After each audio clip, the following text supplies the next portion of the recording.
Wrigley Field in Chicago, Fenway Park in Boston, Lambeau Field in Green Bay. Sports playgrounds which have stood the test of time. Here in Philadelphia, we have the Palestra, known as much for the history witnessed there as the memories and lives it helped to shape. Jim O'Brien casts off from the top of the key and makes it. The doors opened at the Palestra on January 1st, 1927. Greek professor Dr. William N. Bates suggested that name because in ancient Greece, athletes would compete in various sports in a rectangular enclosure known as a palestra in front of an audience. The Palestra on the campus of the University of Pennsylvania, however, is one of a kind. It has to do with the ghosts that are in here. Those ghosts live in not just the players and the coaches and the games. It's the people that sat in these seats. I grew up coming here. It was a bunch of guys in the neighborhood. Looks the same as it did when I walked in this building 55, 60 years ago. What's known as the Big Five, an intra-city competition between LaSalle, St. Joe's, Temple, Penn, and Villanova, was created in late 1954.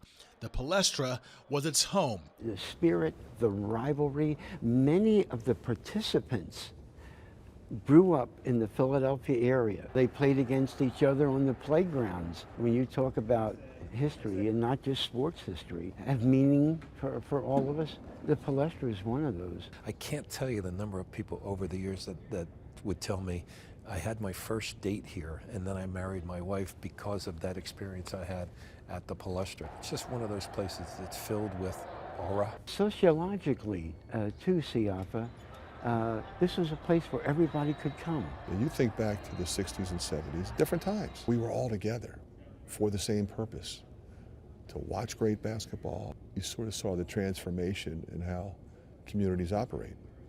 Because quite frankly, in those days, it was fairly segregated. The more you listen, the more apparent it is that the Palestra isn't just another stadium, it's a shrine. People marvel when they walk into this building, they look around.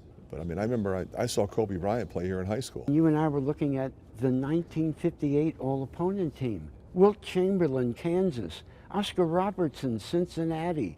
Jerry West, West Virginia. Whew.